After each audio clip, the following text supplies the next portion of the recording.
Welcome back, everybody. Hope you're enjoying your green candles. We've got the usual suspects in the chat, and I'm sure you recognize this guy. He's not Crypto 6, he's not Crypto 8, but good old Crypto 7. Right there in the middle. He's our friend from across the pond, and a lot of you guys are from the UK. So how's everything going over there? Are you holding down the fort? Yeah, we're having a fantastic time. We're so excited here in the UK as Hexicans that we're not sleeping. I think I've had about 5 or 6 hours over the last 3 or 4 days, literally. But I'm adrenalined up. I suffer anyway of all my life excess adrenaline, and at the moment with all the excitement, I'm totally pumped, and I'm here to pump things up for the world's #1 Hex streamer, which is Coffee. And if you're coming over from Crypto7/T7 channel, then do make sure you've pressed all the buttons. I'm sure you have anyway, but if you haven't, what are you doing? This is the #1, and to make sure you subscribe. Thanks, man. I mean, we're all growing together too. It's like what do you got, 8K, 9K now subscribers and counting. I mean, we'll easily 10x these numbers in the bull market. Unfortunately, yes. That's when everybody wants to come and pay attention, but the time to be paying attention is right now. It's if you haven't been packing your bags for the last 3 months, I know it's been tough. It's been mentally draining on so many people. We've been at each other's throats. Some people totally capitulated, but I'm glad to see you're one of the survivors. And maybe we can talk about the psychology of this dip and the psychology of coming up on that hopium, but nobody wants to get too hopeful yet because we're all still in that disbelief phase, and we're so freshly scarred from the last bear market, right? Yes. No, that's right. We have lost a lot of people, and I'm glad you sort of openly admitted to that, and that's good as well. And you mentioned channel metrics, and I said recently, wake me up in terms of a sort of cautionary note around the bull market and things for Hex and PulseChain. I said, wake me up when Crypto Coffee is getting 20,000 views. As a sentiment analyst, the views is really important. It's view numbers, engagement. That's what's important. It's not subscriber count. It's how many views you're getting and things. You can buy subscribers, or you can have collected a lot of subscribers over the years, like someone like BitBoy did, of course. And then, these people leave, as you just said, as you started the stream saying, Coffee, a lot of people have left. So subscriber count isn't important anyway. It's how many views you're getting and how much reach you're getting. And I think at the peak, you were getting about 20,000 views for some of your streams. I was getting 10,000 for some of my streams. And we're nowhere near that. But I've noticed, interestingly, there's a bit of a lag. So the big mainstream channels were talking yesterday about how all the view numbers are coming up nicely for them. And then my views are now starting to pick up. I think your views are starting to pick up. And I'm sure that's the case for all Hex and PulseChain streamers. So that's really important. But it does show that, while things are looking really bullish, it's going to take a little bit of time. I think there's a little bit of a lag is what I'm saying, is I think a lot of people are coming to crypto. And it makes perfect sense. If you're coming back into crypto, you're going to go to the Ivan and Tex and the Crypto Others and altcoin dailies. And then you're going to see that Hex and PulseChain are outperforming everything else. And then you're going to search for Hex and PulseChain prices. And you're going to find Crypto Coffee, and you're going to find Crypto 7. So there's a sort of a bit of a lag, but I'm seeing already that the view numbers are increasing. But as I say, wake me up when Crypto Coffee is getting 20,000 views for his streams again. Yeah, the green candles really just bring everybody back. It's almost overnight, right? Or over the course of a week, we could see numbers double or triple. And that's one metric. But I mean, even if you look at the social engagements on Lunar Crush, right? There's a lot of bidirectional interactions within Twitter, right? Between each other. And it's a metric that's actually diverging. While the price has been going down, there's been more Twitter users, more interactions with the Hex hashtags, the PulseChain hashtags. And not a lot of people talk about that, but lunarcrush.com can be some good alpha if you want to go based off of, I think they mostly feed in Twitter data, not so much YouTube data. And then, of course, we had the whole PulseChain hype. It was kind of just everybody, that maintained everybody's views. The PulseChain hype, the 2 years before PulseChain launched, the build up to the big moment. But there was a steep drop off after that because for some reason, even though we yell and scream from the rooftops that you're not going to get rich overnight, that things are probably going to dip after 3 to 6 months, it looks like everybody that was weak-handed that just wanted to get rich overnight on PulseChain significantly dropped off at around May. And, they capitulated. And if it wasn't then it was the SEC news, which really put the nail in the coffin. So to me, it's like the true believers are the ones that accumulated through that period of time, July, August, September, and now October. We've had 4 months to get these incredibly low prices. And over the last week alone, what are we sitting at now? We're almost back to sacrifice price. Well, we're 30% off of sacrifice prices for PulseChain. And that's going to be a significant, psychological barrier to break back through. And it's going to bring a lot of people back again that unfortunately, bought high and sold low, and then they're just doomed to repeat that cycle all over again. So it's the game, isn't it? Yeah. I mean, basically it's been like a very tough 25 months for hexagons and pulsecons. And if you were a serviceman, a soldier, they wouldn't send you out to the front line for 25 months because psychologically you wouldn't be able to cope with it. As a ex-sports person, I had 9 months and then I had 3 months off, and I needed those 3 months off. Whether you're a footballer or a motorcycle racer or whatever else. So what we've actually endured is it's like me racing my motorbike for 25 months. It's been incredibly stressful. I don't think I knew that. I didn't know that you used to race. So yeah, I used to race motorbikes, and I find crypto quite similar in terms of the need for a high level of focus. And the adrenaline, of course, that seems to overlap. And the adrenaline, and there's quite a few sports people who are into it, and of course, in the HEX community, we've got a lot of ex-service guys as well. So, and I think there are some similarities, and certainly as you start to exit this bear market, there's that feeling like, I never did active service, and obviously I'm hugely respectful for all the guys and girls that have done active service. I've not done it and don't claim to have done it, but I imagine there's a huge sort of when you start to get to the point where you can see that you're going to be able to go home, and you've got your dates, you're leaving, etc. And I think it's a little bit like that as we start to emerge from the accumulation year. The accumulation year is really hard. You've really only got one bear market year in crypto, but it doesn't feel like that because you've got the first year, which is survival, which was 2022, of course, where it goes down a lot, and then 23 plays awful tricks with you psychologically. And this goes back to what I'm saying about how, and I love that you started this coffee. You actually said, look, if you've survived this, and a lot of people have capitulated, as you say. 23 is designed to make you capitulate, because in the first 4 or 5 months, and it was the same in the last cycle, and it was the same in the one before, you see, oh, we're going back. Oh, I'm rich again. You make it like a 4 or 5x in the first 6 months. It depends what you're in, of course. You might have done more if you were in AI or metaverse or HEX, but you might have done less if you were in other cryptos, but roughly, And then in the second half of the accumulation year, it takes a lot of what it gave you back. Not all of it, interestingly, but enough to really mess you up in the head. And that's why I say we've had 25 months. We've had the accumulation year mind games, which is it gives it to you and then it takes it back, which strangely is much worse, or takes most of it back, which is strangely much worse psychologically than not giving it to you at all. So you lost so much money in 2022, which is obviously why I call it the bloodshed year.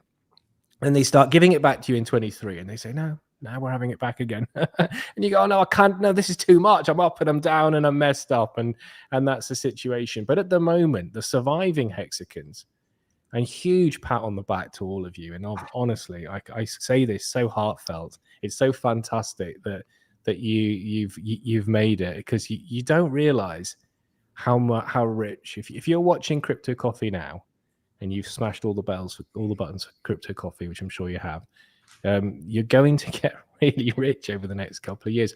And if you like, I'll explain to your viewers, your subscribers, why you're going to get rich and how it's going to happen. Because I've been in a few cycles.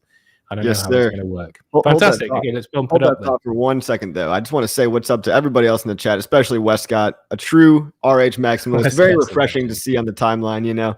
I get distracted from time to time, and I want to tangent really quick because this guy, Westcott, he's starting off. Great. And one thing I've noticed about him, not only the musical talent and the memes and all that stuff and bashing all the haters, but the not getting distracted and the whole idea of just because I talk about some new coin doesn't mean you have to go chasing these new coins, especially if it's your first go, right? So I try to address crypto veterans and people that this might be their first cycle.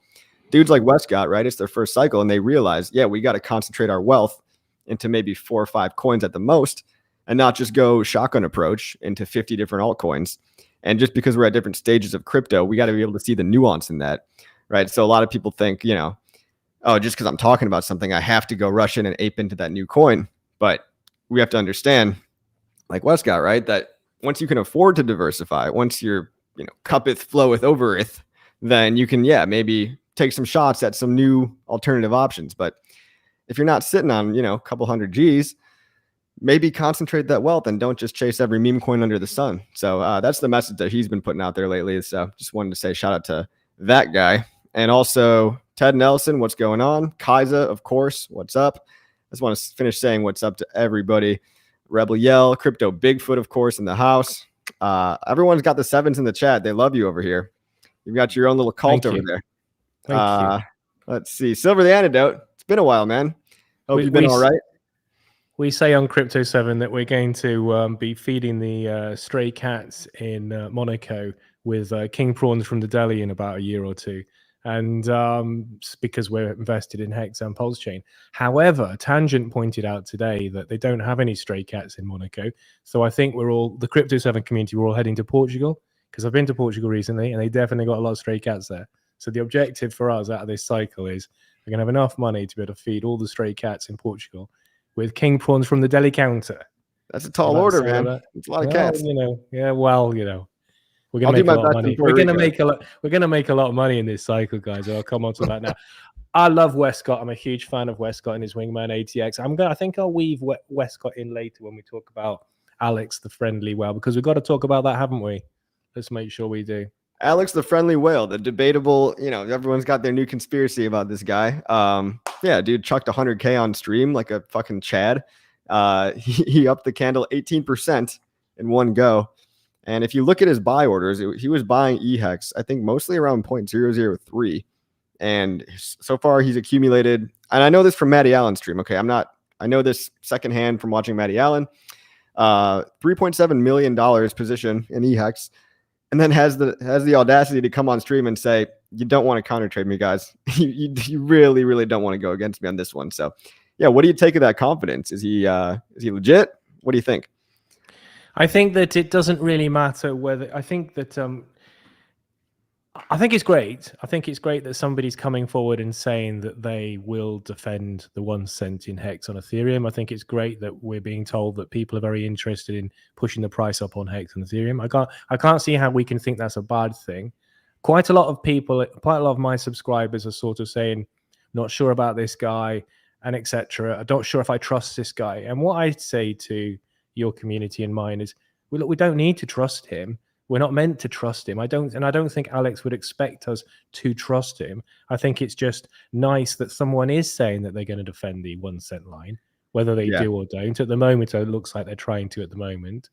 I just think it's nice that someone's saying it. And as Tangent pointed out earlier today, it could be a self-fulfilling prophecy where if a whale says they are going to defend it, then people will think, well, there's no point selling at 1 cent, is there? If someone's holding it at 1 cent, this is the new floor.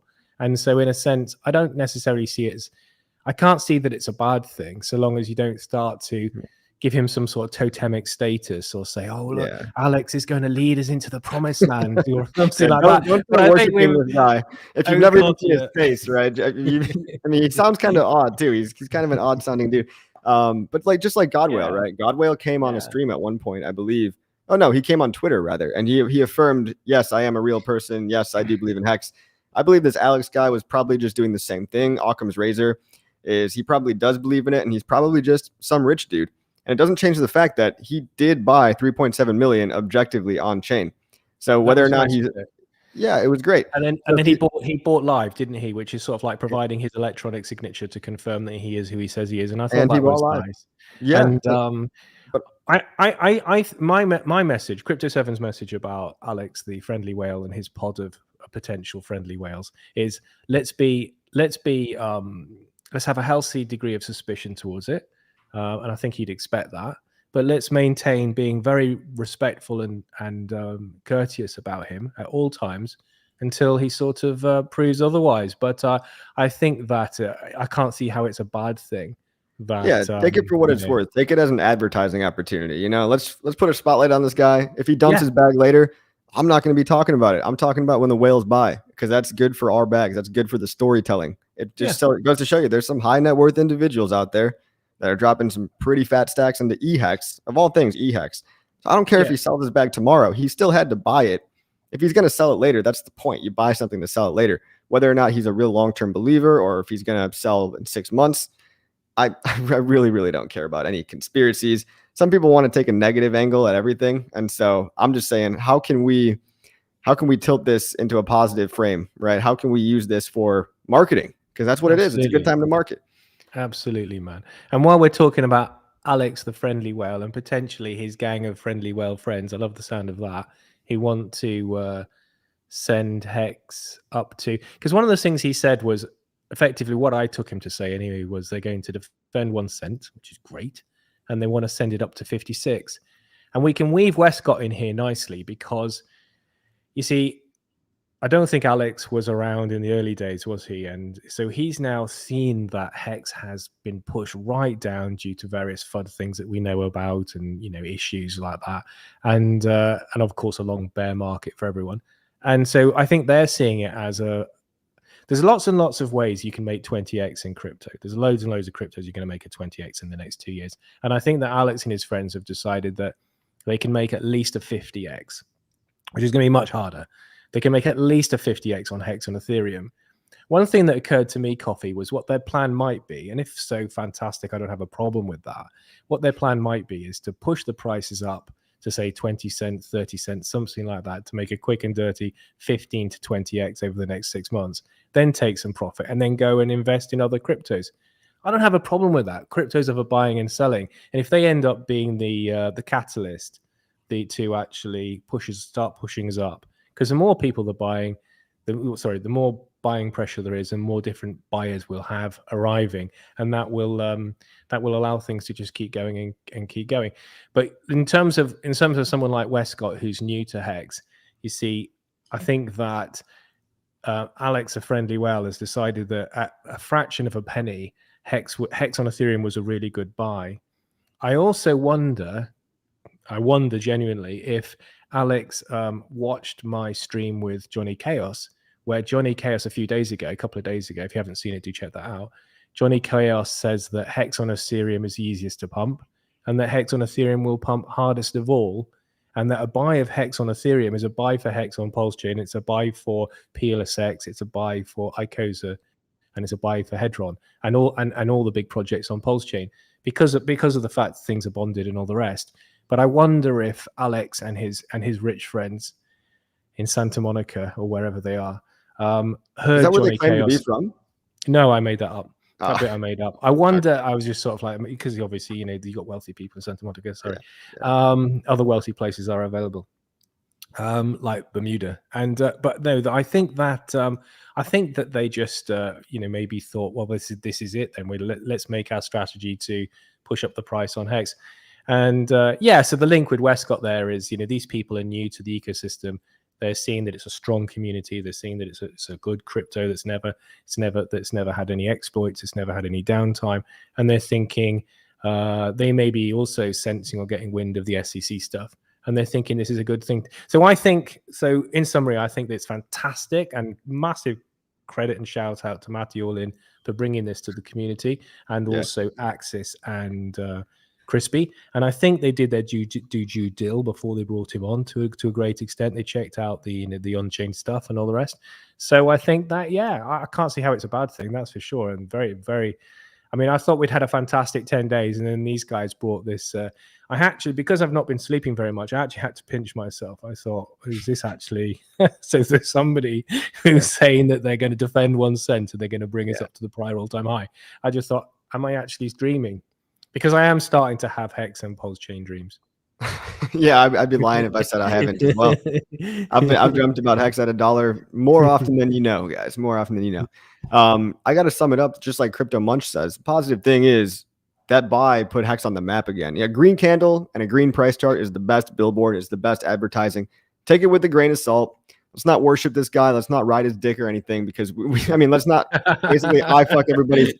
I hate all this eye fucking of whale wallets, and people waste so much time, arguing over what they're going to do in the future, which we can't control. So it's like, why waste all this time thinking, oh, is he just going to sell? Is he going to sell at 10 cents? Is he going to sell at 50 cents? We don't know. He could do whatever he wants. It's just a nice breath of fresh air because it reinvigorated everybody that thought EHEX was dead. Say what you want. This random Alex dude came out of nowhere and just put Hex back on the map, proved to everybody that it's not dead, and actually gave it a reasonable chance of holding some some ratio, whether that's 1-to-1 ratio, 0.5-to-1. He revived it. So cheers to that dude. And not much more to say about it other than that. Yeah, that's right. Yeah, and I think we covered it well, Coffee. So shall we talk about how rich everyone's going to be and things? I think that's what everyone wants to hear, isn't it? Well, let's do this, shall we then? Let's do this. Right then. So in recent months, two very prominent figures in cryptocurrency have come forward. One's Adam Back and the other one's Arthur Hayes. Both very, very respected figures in the crypto world. One is some people even accredit Adam Back with being Satoshi Nakamoto. Now, I don't think he is, but it gives you a sort of level, guys. You don't need to know the ins and outs of who these people are. One of them's a developer, the other one, as I say, credited with being Satoshi Nakamoto. So these are highly respected figures.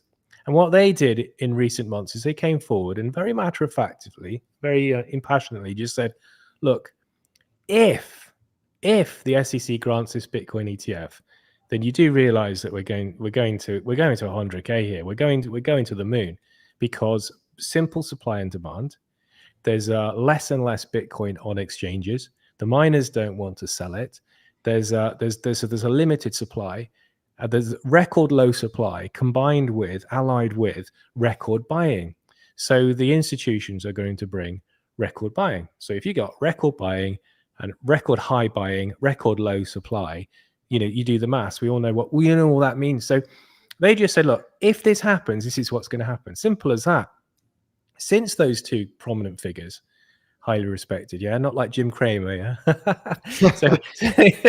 was watching that guy earlier today. Oh, I can't believe that's a real human being. It's like, if they're not feeding him exactly what to say, I think he might be a little mentally challenged, because it's just I lose IQ as I'm watching him. I can't do it. We're sorry, and we're bouncing around, but this Jim Cramer, he actually said just before the big rally, he actually said Bitcoin's going to zero. He actually said, he actually said great with cryptos. And Tangent said this is such a fantastic bullish indicator that Jim Cramer, and it's the inverse oracle. The inverse oracle, I like that. He called it. I think he called it Mr. Bitcoin on TV, and I'm like, what the hell is this guy? He's like, I can't trust Mr. Bitcoin. I'm like, what the fuck does that even mean? You fucking idiot. And boom, that is it. So unlike Jim Cramer, Adam Back and Arthur Hayes are highly respected figures. And they just made the point impassively. If we get these ETFs, we're going to get hundreds of billions going into Bitcoin, and it's going to be huge. And we're seeing that already just from the speculative buying and things, and we can talk about that as well. But since they said that, it now looks certain that there will be an ETF. The latest thinking is that there will be an ETF before the end of the year, and that then the institutions that are granted the ETF will be rolling those ETFs out in January. And what we're seeing, because some bearish people said, "Oh, this ETF thing's baked in, it's baked in," and then of course an intern from Cointelegraph about 10 days ago published some fake news about the BlackRock ETF being imminent, and that sent the price rocketing up. Within about 20 minutes, better analysts from Bloomberg had debunked the theory. But very interestingly, the Bitcoin price didn't go back to before the fake news. And what Tangent said was the Bitcoin price doesn't care that it was fake news. He says the market doesn't care that it was fake news. Then again, yesterday or the day before, people spotted that BlackRock had a ticker. They were digitally preparing for the ETF. And so again, that's why we went from 32 to 34 or 31 to 34. We went straight past all the resistance. And again, then they pulled the ticker. Now looks like that was more fake news, and a little bit less fake than the Cointelegraph thing. But because it looks like they are actually down the road in preparation, which we kind of knew anyway, because Larry Fink from BlackRock has been speaking as if it's a sure thing for months. So it's just no surprise to me that, but they said, well, look, we had this ticker up since August, and this is just but they did pull it. Then there was so much interest that the website that had this ticker showing that BlackRock's got an ETF crashed. So many people went on it. And the price went, completely crashed. Wow. That's right. It shows how many people. Tangent's got a brilliant way of saying it, but he's just saying these institutions are like sheep.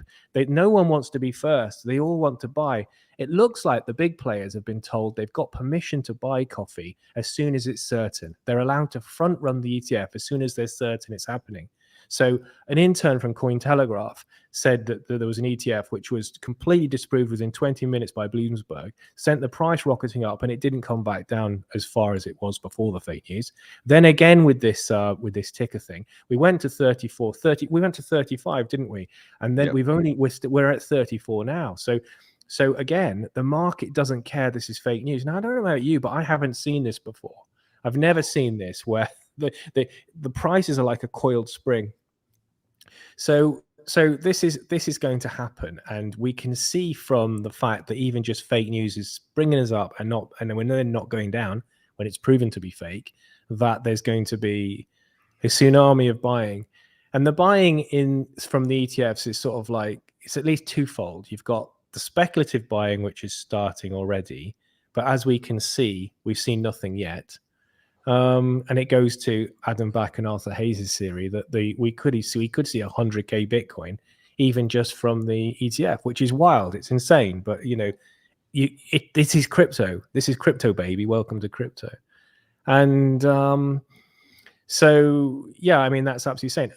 And if people aren't feeling bullish enough, I'll tell you something else. So I mentioned that I'm very focused. I'm very focused on what I'm doing. So for instance, I know the difference between VanEck and Vanguard. And you're a clever guy, Coffee. Do you know what the difference is between VanEck and Vanguard? I don't pay too much attention to TradFi. I mean, okay. Tell me. Okay. So yeah, these are both two big institutions. VanEck, I was listening to one of the senior guys there. They've put in a Bitcoin spot ETF application, and they've got 88 billion to spend. And what they're doing at the moment, and this is what they're all doing, stay with me, guys, because this is basically how we're all going to get rich. So I'm talking to you about this because this is why we're all about to get rich, okay? So VanEck have got 88 billion under asset management. And what their team is currently doing is they're saying, because they put in the application, and this senior VanEck guy, I was listening to him yesterday, they're very concerned. They're very concerned because they think they're not going to be in the first round of institutions that get granted the ETF. They think it's going to go to BlackRock, and it's going to go to Fidelity, and it's going to go to what do they call it? Kathy Wood, the GILF. They call her the GILF, don't they? So it's going to go to her, of course. Some people maybe. Yeah, I do. So anyway, so she's probably not much older than me, to be honest. So anyway, so VanEck. Now, can you imagine, Coffee? You've been in crypto a long time like me. Can you imagine 4 years ago if I said to you, in 4 years' time, Coffee, we're getting to a position where VanEck, who've got 88 billion to spend, and their sales team are currently going out to all the people that invest through VanEck and saying, look, you've got the opportunity now to get the spot ETF.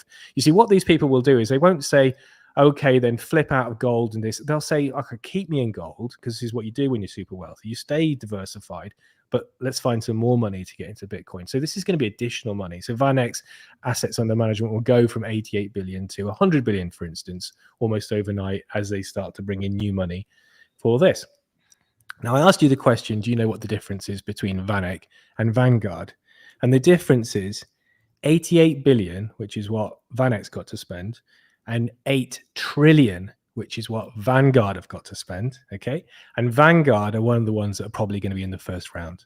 So the difference between, I think I'm right in this, so put it on the comments, but I think the difference between the 88 billion that VanEck have got, who are very upset because they think they're not going to be in the first round of the Bitcoin ETFs, and an 8 trillion is a 100-fold.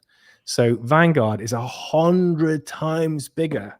Now you starting to get the sense, guys, of the tsunami of buying that's coming. Like we said it earlier, the miners aren't selling the Bitcoin. There's record lows on exchanges, and we've got this tsunami of buying. And we haven't even mentioned BlackRock. So there's going to be a huge amount of buying coming. And that's why prominent figures like Adam Back and Arthur Hayes say that we could easily go to 100K just from the news. And we're seeing that already because an intern from Cointelegraph can send the price pumping. Somebody sees a ticker for a BlackRock split ETF, which turns out to be fake, and it sends us to 35, but we're now at 34. So there's clearly lots, as Tangent puts it, there's clearly lots of bigger entities just waiting at the buy button. But they, unlike us, who are degens and we'll risk it and things, and we think, okay, it looks pretty obvious to me that the ETF's coming. They want the certainty before they will actually press the button. So this is absolutely fantastic. So yeah, I think that for me, I knew that everyone watching now is going to be insanely rich in 12 months when it only took us less than 10 days to get over Hamas, Israel, Gaza, when it took less than 10 days for the Bitcoin price to get back to higher than it was before that.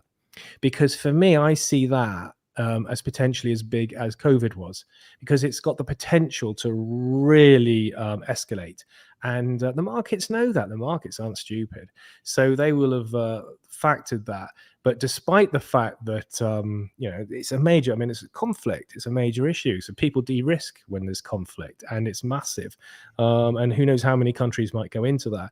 So they've baked all that in now, and they've decided that less than 10 days is how long that Bitcoin would be suppressed from it. So that for me, everyone, was the moment. It was the moment when I knew the bull market's locked in. I am going to be safe.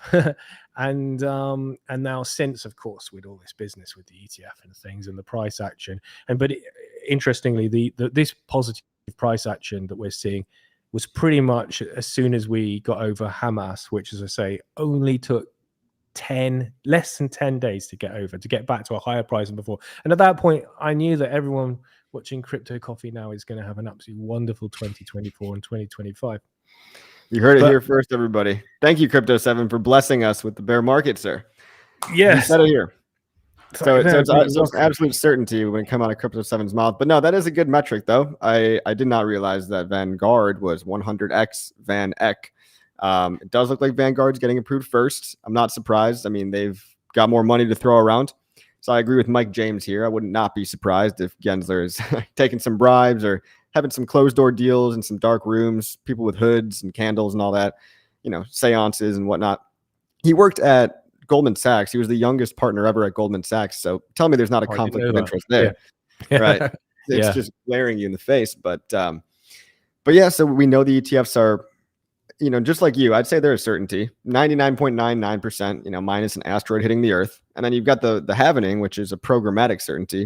And it's just going to be a matter of how much froth do we get on the top of the market? How many new participants do we get after the blow off top? Now you've got Sami, who thinks conservative, right? And that's also recency bias. That's also PTSD and everything. But it's also logical that there's diminishing cycles, diminishing returns, which could lead us to Bitcoin topping off at around 80K, 85K.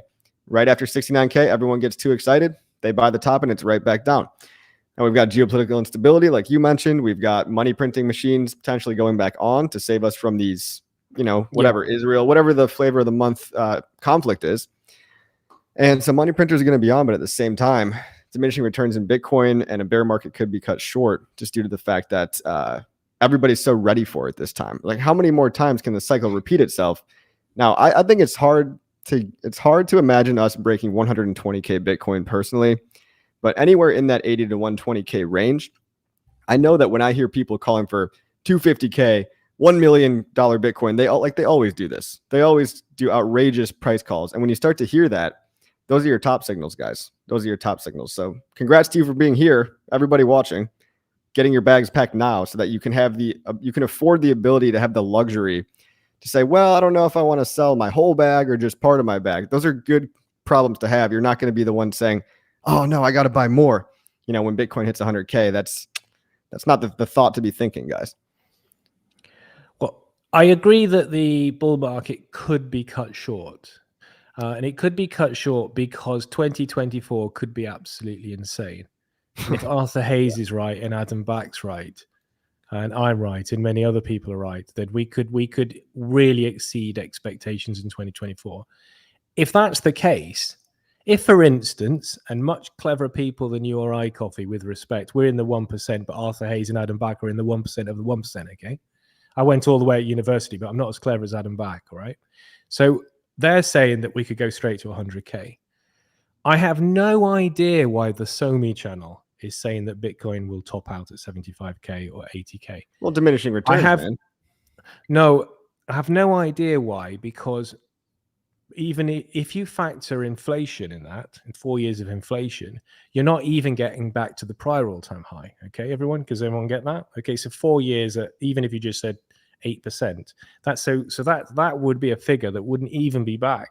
Look, we can see where we are now. Check the prices. We could be at 40K tomorrow. I don't think we will be, but we could be. I was talking to Tangent about it earlier today. He's the TA side of Crypto 7. He says absolutely we could be. Okay, and this is false news at the moment for the ETF, which is causing these massive price spikes. Right. Then when it's proven to be fake, it's not coming back down. It's clear that we're going to, because we've still got 2 years of bull market, so it's clear that we are going to way exceed 80K for Bitcoin. I agree, no one's going to get rich buying Bitcoin now, and obviously the better play is HEX and PulseChain, and we're seeing that it's outperforming. But I can't understand why the SoMe channel is saying that, unless it's a deliberate strategy, in which case, fair enough, and all power to you. It might be a deliberate strategy just to encourage people. Instead of starting at Bitcoin and going to Ethereum and eventually ending up at PulseChain and HEX, maybe just coming straight to us. That might be the idea. I don't know. But well, it's a battle of what we're all trying to argue right now about. We all agree there's a bull market on the horizon, right? So it's just a matter of bull market's been how bullish are we, right? How bullish are we? And so some people, you've got a good point. There's a lot of fresh money sitting on the sidelines. There's a lot of capital to be deployed. If we pumped $5,000 in Bitcoin price on fake news, and if we care so much about a ticker symbol being on a website somewhere, I don't think institutional finance realized what they got themselves into. I almost don't think that Larry Fink realizes the game he's playing, because just by even having that ticker symbol on a website, us crypto nerds, we're going to find that stuff. We're going to disseminate that information through Twitter, and we're going to act on it. Information and news travels faster through Twitter. It travels at the speed of light compared to traditional finance. And so, I'm sure when they saw that, go ahead. I'm really glad you said that, and because it works perfectly onto this point, which is that I have great concern for the surviving hexagons and pulsicons. And my great concern is that because of the post-traumatic stress disorder and the recency bias of the 12 cents down to less than 1 cent that we've had, and the fact we've had a much more protracted bear market than most cryptos. I mean, if you look at someone like Ethereum, they went from $80 to $4.5 grand, then down to 900. They're now sitting at 1800. They've had it easy. That's really easy, isn't it? Bitcoin the same, not just them. Polygon as well. They've had it bloody easy as well. We've had it terribly tough. Now, what I think is that my concern, and this is where I've sort of got the positive news, but also the cautionary note. My concern is that the people that didn't sell HEX at 12 cents, as we know some people did, and obviously, and shouted about it. The people that didn't, I think a lot of them, even I've had this thought at times, guys. Okay, even I've had this thought, is that when we went down to a fraction of a penny for HEX on Ethereum, I thought, do you know what? The next time we do a bloody 10x, I'm going to sell. And my concern is that there's going to be a lot of HEX and pulsicons that are thinking just that. They're thinking, then the next time that HEX on Ethereum is at 10 cents, I'm gonna sell some of this bloody stuff, like others did last time. And for me, that's a big concern. And the reason that would be a massive mistake, that would be a life-changing mistake, is this.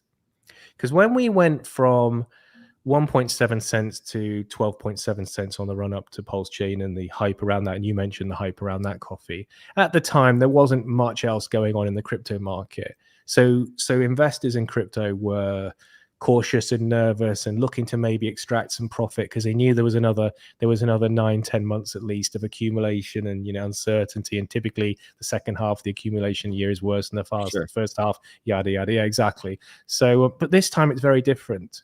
And this is the central message from Crypto 7 today. This time, guys, as you watch HEX on Ethereum go up, Bitcoin's rocketing, Ethereum's rocketing, Polygon's rocketing, even Cardano's waking up, everyone.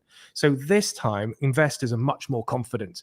This time, people are thinking, this isn't Richard Hart pumping the price. This isn't just everyone hoping to get rich in a bear market on the hype around PulseChain launch. This is natural organic growth, as it is, as we come out of the accumulation year, as we are.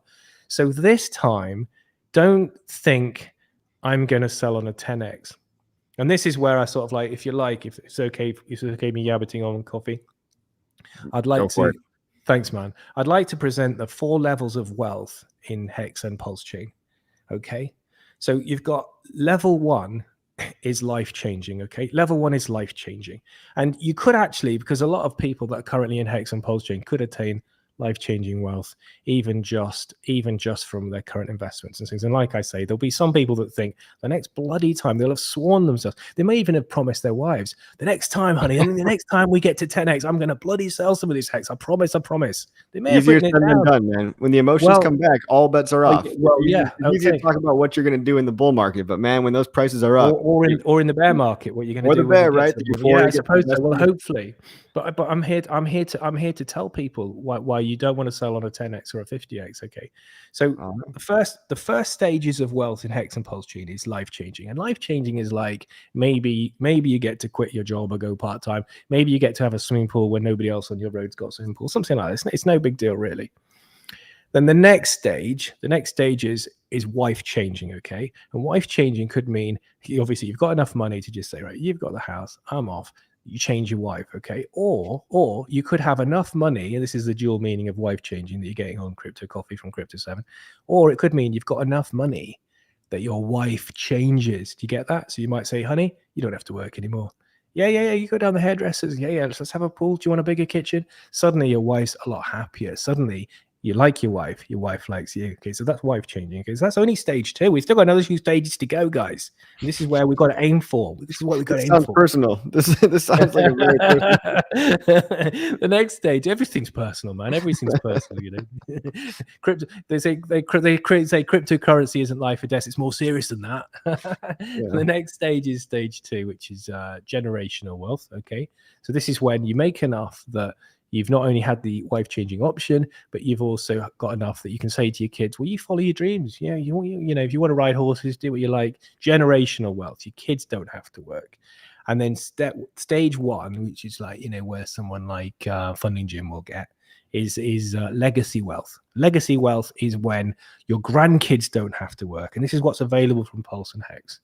So don't settle for life-changing wealth. Don't settle for that big swimming pool that's just going to have a big electricity bill, and really it's not going to change your life very much. And you're going to find actually you retired early and you probably retired too soon.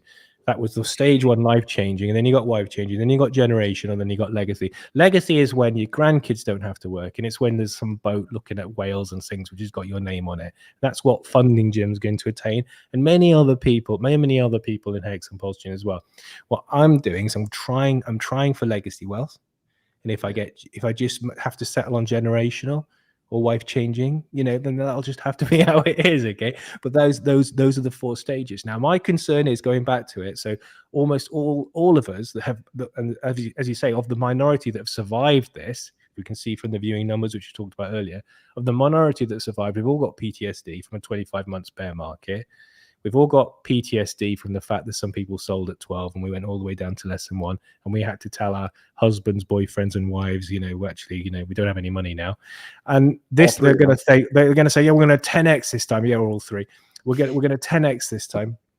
And I'm going to sell some. And what I'm saying to you is there's 4 stages of wealth ahead of you. Don't sell on life changing, because the backdrop is different now. The game's different this time, everyone. Well, let me cut you off really quick. Let me cut you off quickly. I think we got to say nobody ever went broke taking profits as well. But you never want to sell your whole bag. You never want to exit completely, because we're moving towards an all crypto world. And I got to agree with you. Yeah, there is rich and then there's wealthy. And then there's like hood rich too. There's like lottery winner rich, which, you know, somebody gets 100 grand in their bank account. They think they're rich. They quit their job. They blow it over the course of the next year because they don't do anything productive with their lives. And we just saw that on Twitter, right? Somebody on Coin Confessions claiming that they got to go back to McDonald's now because they lost everything after getting rich in HEX. Now, I don't know if that's real. I think half the people that post on Coin Confessions are liars just to get the clicks, right? Whoever runs that account can just type whatever the hell they want. And so, you know, they do a mix of all kinds of crazy stories. That's my conspiracy theory. I think Coin Confessions is full of shit. But you know, there's rich and there's wealthy. And then, yeah, there's legacy, generational, warlord level, Elon Musk level, if you want that. Some people might want that. Some people might not. But I'm going for the wealth, right? I'm going for the generational wealth. But we still got to take profits along the way, right? We still got to survive. And I'm in this for multiple cycles. I think the problem is that the expectations, I think that what I'm saying is but you know, what I'm saying is that through a very tough 25 months bear market and everything else, and having to watch people sell on a 10x with HEX, I think people are now maybe set their expectations too low. Because as I say, we can see what's going on with Right. this ETF and things. Oh, I agree. And I think, the other cautionary note is this is your last big bull market. That's certainly got to be the case. There will be other cycles, and it will still be a good thing to hold. Crypto is still a good thing to hold. It'll outperform other asset classes, but it's the last time you'll get rich out of like 5K or 10K or something like that. It's the last time you'll get to, you know, your generational wealth out of that kind of level of investment, because everyone's going to be in. So everyone's going to be in. So once everyone's in, you know, who are you going to sell it to? And this is what Richard said at the top of the last cycle. He said, you've got your world's richest man in, you've got this and that. And what he meant then was we didn't have everyone in 2021, but we had everyone in who was going to get in 2021. Now, thanks to the ETF, everyone can properly come in. Yeah, because the ETF comes with the regulatory seal of approval, the stamp of approval. So you can turn around and say, Gary, you approved it. You know, we're fine. So now everyone's going to be. And once everyone's in, then unless you get very lucky with a specific project or a specific meme coin or something, in subsequent cycles, I can't see people getting wildly rich out of, you know. Yeah, we'll all be looking for the next crypto after that. It's you know, who knows if there'll be AI, longevity, psychedelic medicine. There's all kinds of emerging asset classes, maybe free energy, but I'm always trying to find the emerging tech. And yeah, crypto, look, the whole world, crypto is going to eat the world. So you just want to be on the right side of history. Nobody ever went broke taking profits, but also when people start pricing and accepting crypto for goods and services, I think a lot of people are going to be happy that they're holding their nest egg in a large majority of crypto. However, that's why the staking ladder helps. That's why HEX, you know, you get periodic intervals which to decide about how much profit do I want to take.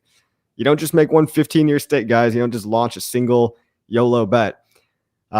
Make a couple stakes, make them around when you predict the bull might be coming out, and then you could reassess the situation.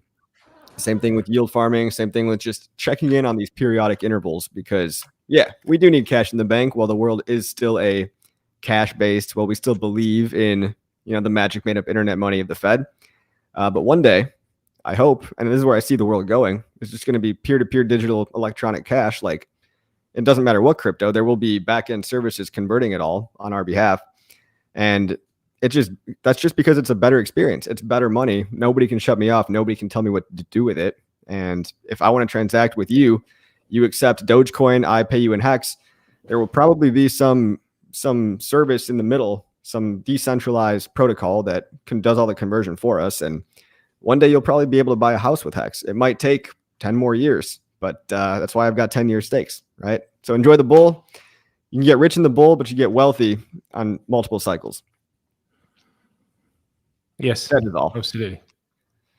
Yes, that's a good point. We haven't talked about SEC and Richard's tone change in terms of his tweeting and things. Sure. So yeah, you seem pretty confident that Richard's going to beat the SEC or something along those lines. Well, just for background, so you know, as I say, I like read sentiment and things. And when about 10 days ago, we got a tweet from Richard, which I call the Julius Caesar tweet. I think people know the ones I'm talking about. It was like Julius Caesar at the lectern. Yeah.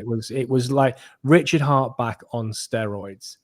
And I said then to, you know, people close to me, I said, he knows something. Well, I said it publicly. I said, I even did a stream. I said, he knows something.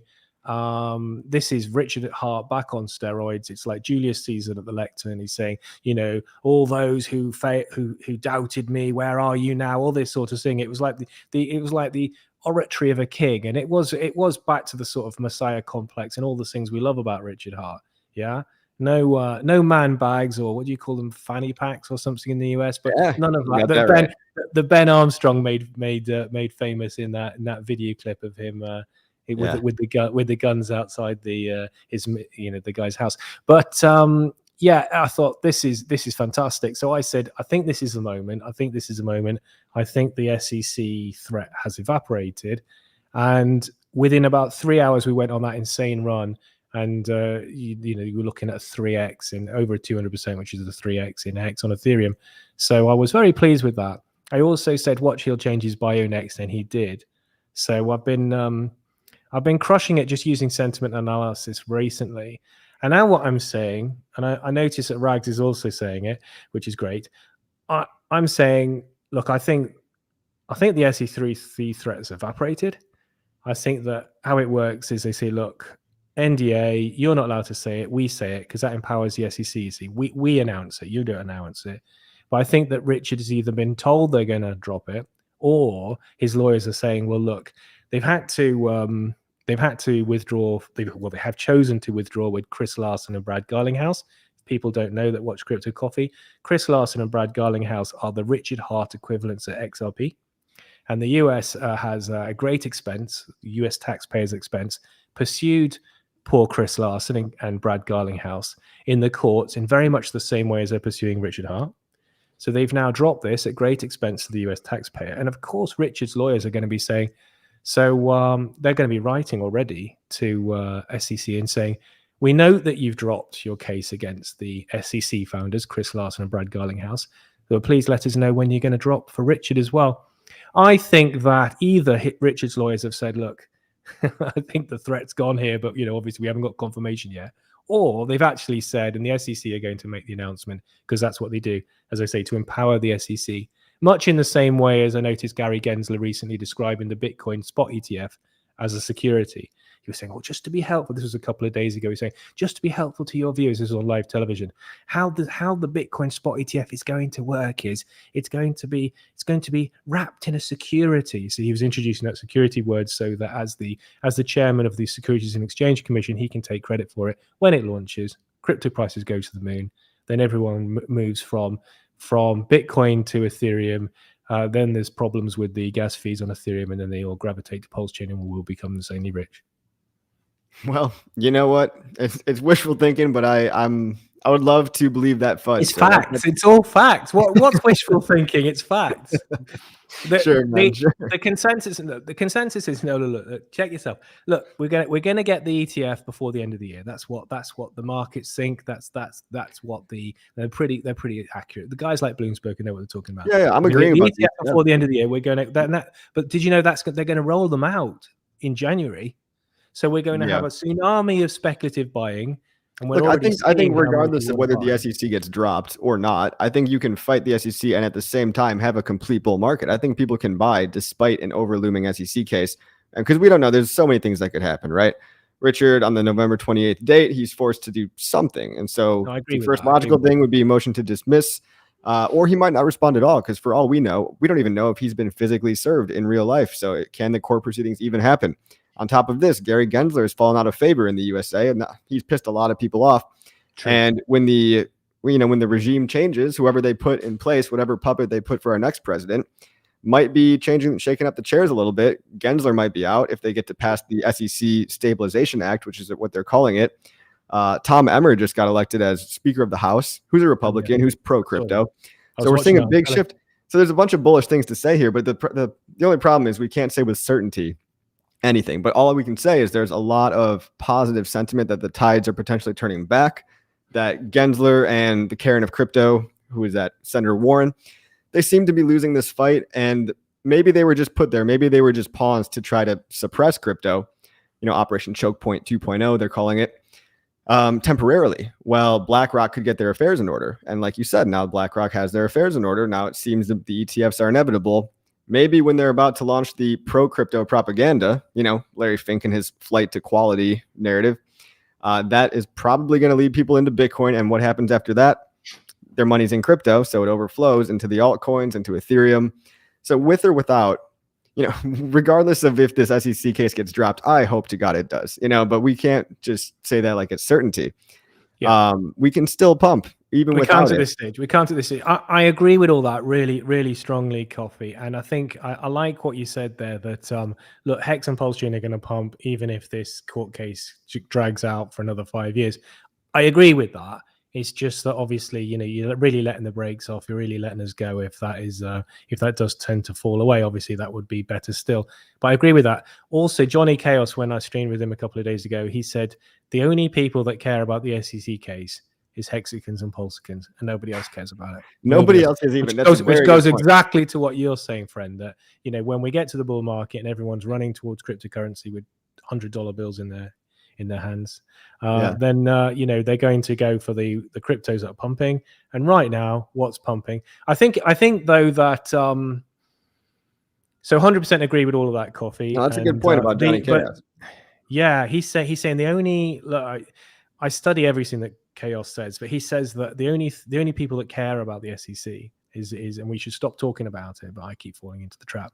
No, I agree with all that, but I would say though, and it's a nice thought experiment, that with all these cryptos rocketing to the moon right now as they are, HEX and PulseChain are doing better than everything else, and I think that's because there are enough wealthy investors that have read Richard's tweets, the tone in his tweets, and they're thinking that the SEC threat's gone.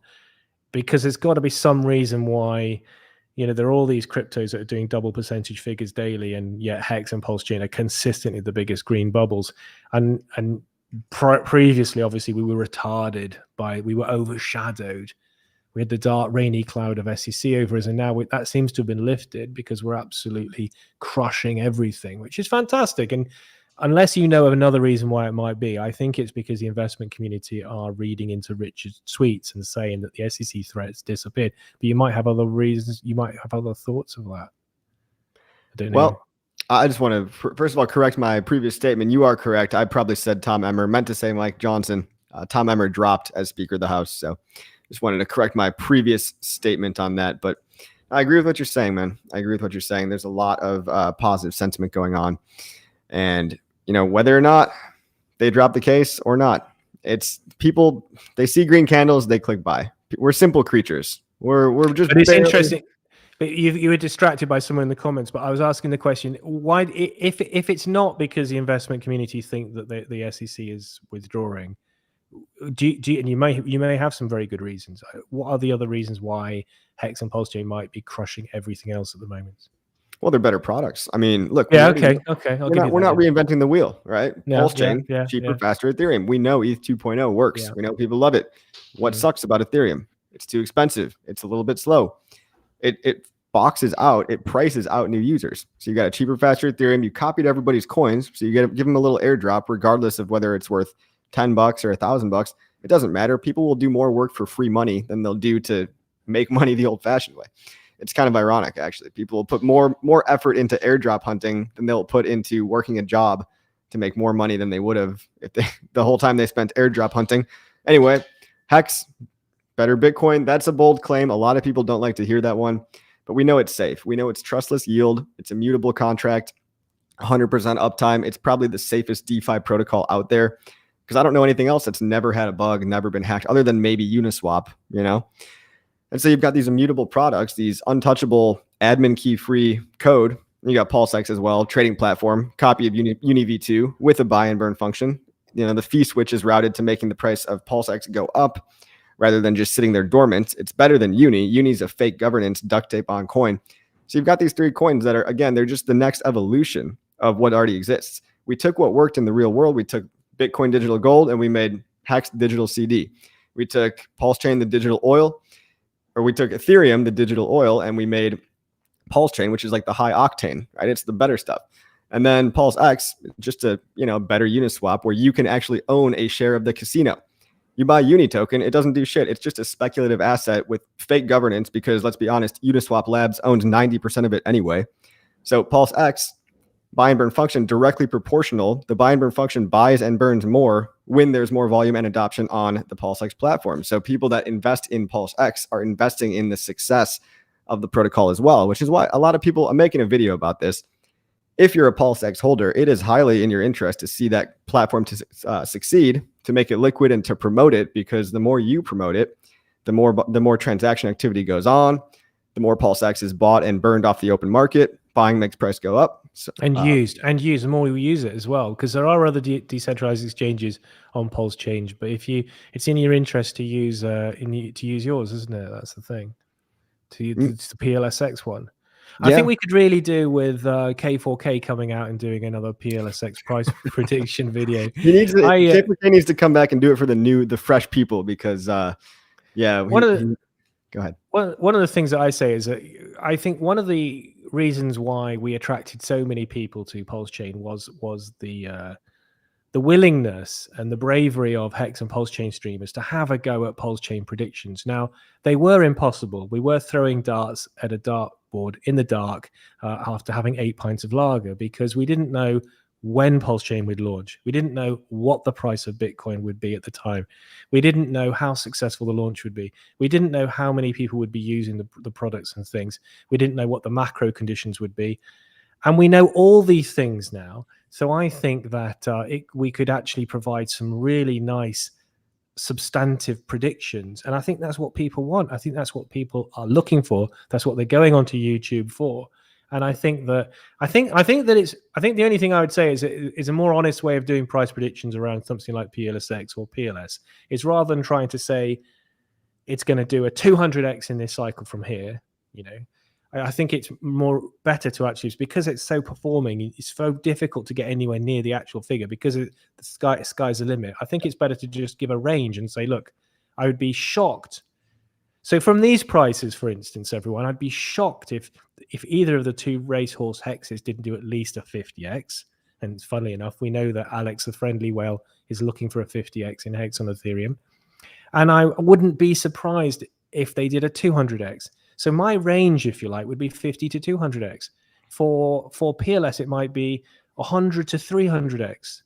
Maybe not quite so much from here, because we have gone up a bit lately, of course. If you'd asked me a week or two ago, the really great thing, though, is to be in now and not even thinking about selling now. I get people asking me, how do I off ramp? Tell me how you off ramp. I say, I'm not going to tell you how to off ramp, because it means it's in your head. You're thinking about selling. So I will tell you guys what the best fees are and what the best gas fees and commission fees are in a year's time, when you should be starting to think about selling, not now. And of course, you see, it was different when we had the run up to PulseChain in a bear market. Then, yeah, you could have been thinking about selling if you were getting a fantastic 10x in a bear market. But now we're in a bull market. Now we've got Vanguard and Fidelity. I will say this about you, Seven. I respect how bullish you remain, because everybody doesn't realize that when the bear hits them, it crushes them. It crushes their spirit. People don't realize when you feel at your poorest in a cycle. And thanks, Coffee, you've got this getting me going now. It's late in the UK and I haven't been very on fire today, but people don't. When you feel at your poorest is when you're at your richest in crypto. You know this. So long as you've been accumulating, even $50 here, $50 there, so long as your bag's bigger, the dollar value is absolutely meaningless.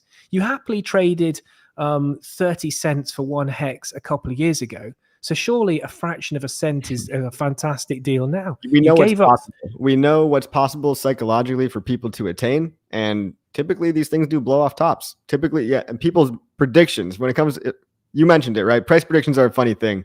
We can give a range so as to be safe. And obviously nobody's going to get it right. If you're looking at two dudes on the internet to give you a price call that's going to be totally on target, you're asking the wrong questions, man. So somewhere between 50 and 200x, sure, but it's not even about that. It's probably, they're all probably going to do astronomical. What I do see, the pattern that I observe from previous cycles, is that people get way more conservative with their predictions in a bear market. They say, oh, maybe we'll be lucky to do a 10x, maybe we'd be lucky to do a 50, and then we do the 10, and then we do the 50, and then they're shouting for 500, 1,000, 10,000x, and all that talk about selling at 10x goes out the window. Even I was falling victim of it then, because you see, I'm saying what they could do from here, but the prices were a lot lower a week ago. So what I've effectively just said to you is that, double that. You could double that. So what I've effectively done is I've just conveniently imagined that PLS is still going to do, a 2 to 600x, even though we've already gone up 3x from the bottom already, and $34,000 hex. Yes, laid back hex. That's what I'm talking about. And it could, but you've just got to be realistic about it. And this is why, if you're getting in now into things, but the very worst feeling is it's one thing losing money with everyone else, as we did when we didn't sell the 12-cent hex on the run up to PulseChain launch. It's one thing losing money like that. It's another thing, say, to selling at a 10 or a 20x, barely getting into your life-changing wealth, missing your wife-changing, missing your generation, or missing your legacy, and seeing Coffee and Seven driving around in Lambos, as we will be. I've seen you already. I've seen you already with the Wild SJ in it was a rental. It was a rental, and that was in a bear market. So don't chastise me. Everybody's like, Coffee dumped on our heads to buy a Lambo. No, man. You're gonna have a dozen Wild SJs, and there won't be rentals, and and so you don't want to watch Coffee having that much fun and selling just enough to make that dream. We could all holiday. win together, guys. We could all win together. We've got to win together. You see, thank you. That's another way of putting it. I say, like, you know, we have suffered so badly in this community. A lot of Hex and PulseChain streamers will just tell you how you've got to man up and things. And I say, no, it's been bloody awful. So it's been that bad. We've now got to make it worthwhile. We've got to get a ton of gains now, because we bloody deserve them, because we suffered badly. So we've suffered badly. If we were going to just be happy with a 10 or a 28, you could have been in Cardano, you could have been in Ethereum, which only went down to $900. You could have been in Bitcoin, which only went down to $1,500. You'd have a lot less gray hairs. You'd have a lot less marital issues. You'd have a lot less stress in your life. And so you've suffered all that. This is so personal now we want, for Seven, guys. This is an anecdotal. Now we want, it is personal, man. I told you, it's all personal. It's all personal. Yeah, no, for sure. And now, and talking about that, I hope you've got lots of views. And I do. We hit 400 viewers, man. So congrats. I guess people actually like you. So that's good. Don't say it with surprise. Don't say it with surprise. You're my favorite across the pond. Don't say it with surprise. No, I'm just, I'm always shouting your channel out. Yeah, hey, I hear my channels. I hear my channel is one of the best at getting your referrals on your course as well. Yes. You've done well, sir. You've done well. No, I appreciate what you're doing for the community. Look, we've hit an hour and 6 minutes. I just want to say that I'm highly entertained by the chat. The Snorlax and the back and forth.